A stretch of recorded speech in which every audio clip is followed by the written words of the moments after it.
Assalamualaikum warahmatullahi wabarakatuh. Hai teman-teman, pada pertemuan hari ini kami dari kelompok 6 akan memaparkan materi mengenai pembahasan. Tapi sebelum itu, saya akan perkenalkan teman-teman saya terlebih dahulu. Yang pertama ada Emila Dwi Oktaviani sebagai pemateri pertama. Selanjutnya ada Gina Lutfia Rizky sebagai pemateri kedua. Kemudian ada Anita Luciana Rizky sebagai pemateri ketiga. Lalu saya sendiri Aisyah Nuria Sardila sebagai pemateri keempat. Dan yang terakhir ada Ica Yudia Pratiwi sebagai pemateri kelima. Baiklah, langsung saja kita mulai diskusinya mengenai pembahasan. Kepada para pemateri, dipersilahkan. Baiklah, di sini saya akan menjelaskan mengenai pengertian pembahasan dan juga tujuan dari pembahasan. Pembahasan adalah bagian yang menguraikan atau menjelaskan hasil penelitian. Pembahasan mencakup penjelasan tentang analisis atau interpretasi data yang dikumpulkan. Pembahasan mencakup tanggapan atas pertanyaan penelitian serta metode yang digunakan untuk menghasilkan tanggapan tersebut. 50% hingga 70% isi dari artikel penelitian yaitu berisi pembahasan hasil penelitian. Pembahasan mengevaluasi metodologi dan hasil penelitian untuk membantu pembaca memahami hasil penelitian dan penerapannya. Pada bagian pembahasan, penulis memberikan evaluasi terhadap hasil penelitian sehubungan dengan metode yang digunakan, sehingga dalam pembahasan dapat dilihat kelebihan dan kekurangan pada penelitian tersebut. Dalam hal ini, penulis mengambil peran menafsirkan data yang diabstraksi sebelumnya. Hal ini dapat berupa dialog antara data yang diabstraksi dengan teori yang digunakan, dan juga dapat berupa pendalaman atau ekstraksi data yang dihasilkan dari abstraksi, yang didukung dengan alat dan pendekatan analisis spesifik yang relevan. Selanjutnya saya akan menjelaskan mengenai tujuan dari pembahasan. Nah, tujuan dari pembahasan ada 5. Yang pertama yaitu menjawab pertanyaan penelitian atau menunjukkan bagaimana tujuan penelitian tercapai. Yang kedua, menafsirkan hasil penelitian. Yang ketiga, mengintegrasikan hasil penelitian ke dalam kumpulan pengetahuan yang telah ditetapkan. Yang keempat, mengembangkan teori yang sudah ada ataupun mengembangkan sebuah teori baru. Dan yang terakhir yaitu menjelaskan implikasi lain dari hasil penelitian, termasuk keterbatasan penelitian. Yang selanjutnya yaitu penulisan pembahasan pada artikel. Setiawan pada tahun 2018 halaman 84 mengatakan bahwa pada umumnya pembahasan hasil penelitian dituliskan pada bab 4, di mana pada bab tersebut berisikan sorotan objektif peneliti terhadap hasil penelitiannya. Dan di dalam sebuah pembahasan diperlukan sikap ilmiah peneliti, yaitu sikap terbuka dan bersedia untuk dikritik. Yang pertama ada penelitian kuantitatif. Setiawan menjelaskan bahwa terdapat beberapa poin penting yang perlu disajikan pada penelitian ini. Yang pertama yaitu deskripsi data. Peneliti dapat menyajikan hasil analisis deskriptif data dalam bentuk tabel distribusi frekuensi, histogram, diagram batang daun, atau diagram kotak garis yang dilengkapi dengan interpretasi data. Yang kedua yaitu pengujian persyaratan analisis data. Pada bagian ini, peneliti dapat menjelaskan hasil uji persyaratan analisis data yang disesuaikan dengan statistika interferensial yang digunakan. Yang ketiga yaitu pengujian hipotesis. Peneliti dapat menyajikan hasil perhitungan statistika, uji, dan hasil pengujian hipotesis statistika, di mana pada setiap hipotesis yang diuji dinyatakan dalam subjudul tersendiri, sehingga banyak subjudul yang disesuaikan dengan banyaknya jumlah hipotesis penelitian yang diuji. Yang keempat yaitu pembahasan hasil penelitian. Pada hal ini, peneliti dapat membahas hasil hipotesis yang tidak teruji dengan menggunakan argumentasi mengapa hipotesis tidak teruji termasuk keterbatasan penelitian. Sedangkan untuk hipotesis yang teruji dapat dibahas berdasarkan teori atau hasil penelitian yang relevan untuk menunjukkan apakah hasil penelitian mendukung atau tidak teori hasil penelitian yang relevan. Yang selanjutnya yaitu penelitian kualitatif. Yang pertama yaitu gambaran umum. Dalam hal ini, peneliti menguraikan tentang latar sosial, historis, budaya, ekonomi, demografi, lingkungan sebagai gambaran umum. Yang kedua yaitu analisis hasil penelitian. Dalam hal ini berisikan hasil analisis dari penelitian sesuai dengan fokus dan subfokus penelitian. Yang ketiga, pembahasan temuan penelitian. Pada hal ini, peneliti dapat membahas temuan penelitian seperti yang dideskripsikan pada hasil penelitian yang disesuaikan dengan fokus dan subfokus penelitian. Temuan biasanya dapat berupa preposisi. Selanjutnya yaitu ketentuan penulisan pembahasan. Bagian pada pembahasan merupakan bagian yang sangat penting dalam sebuah artikel yang dimasukkan pada jurnal nasional atau internasional bereputasi. Bagian pembahasan harus berupa jawaban atas pertanyaan apa, bagaimana, dan mengapa dari persoalan yang diangkat dalam sebuah artikel jurnal. Baik, saya akan membahas mengenai persyaratan bab pembahasan yang baik.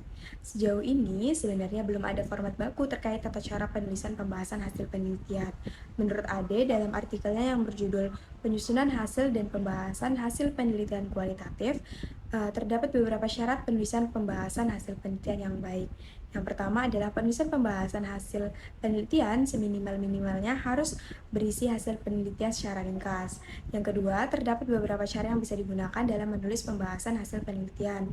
Di antaranya, yang pertama, menguji dan membandingkan hasil temuan penelitian dengan teori yang digunakan, regulasi, serta penelitian-penelitian yang relevan sebelumnya. Yang kedua, melakukan analisis terhadap hasil penelitian mengenai sebab dan akibat yang ditimbulkan. Dan syarat yang ketiga adalah memuat pandangan peneliti terhadap hasil penelitian, baik berupa opini, saran, masukan, dan penilaian. Nah, pembahasan yang berikutnya mengenai struktur bagian pembahasan menurut Tolmin. Nah, struktur bagian pembahasan dengan menerapkan elemen-elemen argumentasi Tolmin dapat dikembangkan dengan langkah-langkah berikut ini. Yang pertama, pada bagian pendahuluan bagian pembahasan, langkah yang dapat dilakukan. Yang pertama, memikirkan penempatan posisi komponen-komponen argumentasi Tolmin yang akan ditulis. Yang kedua, memberikan pengantar tentang substansi isi bagian pembahasan yang akan dituangkan. Dan langkah yang ketiga adalah memberikan gambaran bagaimana teori-teori yang relevan akan dimanfaatkan dengan isi bagian pembahasan. Nah, pada bagian yang kedua, isi bagian pembahasan, langkah yang dapat dilakukan yang pertama adalah memberikan makna atas hasil analisis atau hasil penelitian dengan mengikuti langkah-langkah argumentasi Tolmin. Yang kedua adalah menegaskan kembali secara singkat hasil pemaknaan atas hasil penelitian yang menerapkan langkah dan elemen argumentasi Tolmin untuk memastikan dimensi apa, bagaimana, dan mengapa dari persoalan yang diangkat terurai secara tuntas. Dan pada bagian yang ketiga, yaitu penutup bagian pembahasan, langkah yang dapat dilakukan adalah pada bagian ini menegaskan kembali hal mendasar dari paparan setiap paragraf isi bagian pembahasan dan memastikan bahwa permasalahan telah terjawab dan dimaknai secara tuntas. Dan langkah yang terakhir adalah menyatakan keterbatasan kajian dan memberikan ruang bagi peneliti sendiri maupun peneliti lain untuk menindaklanjutinya. Baik, saya akan membahas mengenai unsur-unsur pembahasan. Menurut Wartono, yang pertama, tinjauan hasil penelitian. Tinjauan hasil penelitian umumnya terdapat di paragraf pertama. Pada tinjauan hasil penelitian, memuat tinjauan dari hal-hal paling penting mengenai hasil penelitian atau membahas kembali secara ringkas hasil penelitian. Selanjutnya, yang kedua, ada pencermatan terhadap hasil. Bagian ini biasanya terletak di paragraf setelah tinjauan hasil. Pencermatan terhadap hasil ini berisikan tinjauan hasil penelitian berdasarkan studi-studi penelitian yang pernah ada sebelumnya. Nah, jadi hasil penelitian teman-teman itu dikaitkan atau dikuatkan dengan hasil penelitian terdahulu yang sejalan dengan penelitian teman-teman ya. Selanjutnya yang ketiga ada pertimbangan hasil. Nah, pada unsur pertimbangan hasil ini, peneliti melihat dan mempertimbangkan apakah penelitian yang dilakukan itu bermanfaat atau layak dan bisa mencapai tujuan penelitian, yakni dengan menggunakan argumen-argumen penulis. Nah, yang keempat ada implikasi dengan teori terbaru. Pendapat atau argumen penulis pada unsur sebelumnya diperkuat dengan teori terbaru atau pendapat pakar terbaru. Misal, teman-teman melakukan penelitian di tahun 2024. Nah, teman-teman memakai pendapat pakar terbaru itu di tahun 2023, 2022, 2021. Biasanya sih 5 tahun terakhir dari teman-teman menulis ya. Selanjutnya yang kelima, keterbatasan penelitian. Nah, ini berisikan mengenai hambatan atau rintangan atau halangan selama melakukan penelitian dan mempengaruhi hasil penelitian. Biasanya keterbatasan ini terletak di paragraf paling akhir bagian pembahasan. Yang terakhir ada saran. Nah, saran ini berisikan masukan atau pendapat penulis untuk kemudahan penelitian di masa datang. Nah, menurut Ahmad Fauzi dalam channelnya Ensiklopedia Ahmad Fauzi, unsur pembahasan pada artikel yang terindeks Sinta dan Scopus yaitu yang pertama ada unsur laporan lain. Pada laporan lain ini berisikan mengenai hasil penelitian kita yang kita jelaskan secara singkat, kemudian kita sangkutkan atau kita kaitkan dengan penelitian serupa. Berikut adalah contoh unsur laporan lain. Oke, lanjut. Yang kedua, membahas. Nah, peneliti membahas topik yang diteliti dengan argumentasi-argumentasi serta boleh ditambahkan dengan referensi-referensi yang bersifat ilmiah.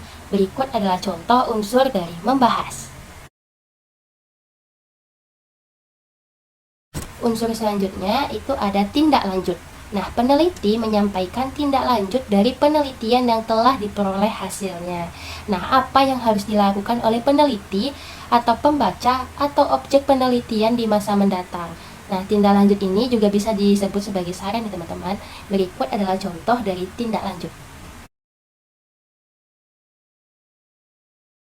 Baik, yang terakhir itu ada keterbatasan. Nah, keterbatasan ini menyangkut mengenai hambatan atau rintangan atau kekurangan dari penelitian yang dilakukan. Berikut adalah contoh dari keterbatasan. Baik, selanjutnya itu ada beberapa hal yang perlu diperhatikan agar tidak terjadi kesalahan pada pembahasan. Yang pertama itu ada analisis data sebaiknya disajikan secara sistematis pada bab hasil analisis data dan hasil penelitian tidak dibahas pada subbagian pembahasan. Yang kedua itu ada dilarang mengulangi atau menyatakan kembali apa yang telah ditulis. Bab atau bagian ini biasanya disebut sebagai ikhtisar temuan spesifik. Dalam bab ini lebih baik membahas hasil daripada menyatakan kembali. Nah, yang ketiga itu ada kecenderungan umum siswa adalah mengungkapkan setiap kritik terhadap penelitiannya dengan gaya yang manis. Yang keempat itu tidak memberikan rekomendasi yang panjang dan banyak untuk penelitian selanjutnya. Saran dan rekomendasi hendaknya fokus pada satu atau dua hal penting. Nah, yang kelima itu ada tidak merekomendasikan penelitian selanjutnya yang dapat dengan mudah dilakukan dengan penelitian saat ini. Yang keenam itu jangan menambahkan detail atau ulasan yang tidak berarti pada suatu topik tanpa tujuan yang jelas. Diskusi harus logis dan fokus. Baik, masuk ke dalam kesimpulan. Pembahasan membantu pembaca dalam memahami hasil penelitian yang telah dilakukan dan menjawab pertanyaan penelitian mengenai tujuan yang ingin dicapai. Adapun strukturnya yaitu yang pertama pendahuluan, kemudian yang kedua ada isi, selanjutnya yang terakhir itu ada penutup. Adapun unsur-unsur pembahasan yaitu ada tinjauan hasil penelitian, tinjauan penelitian terdahulu, implikasi berdasarkan teori, tinjauan pendukung, rintangan dalam melakukan penelitian, kritik dan saran, serta asesmen atau penelitian.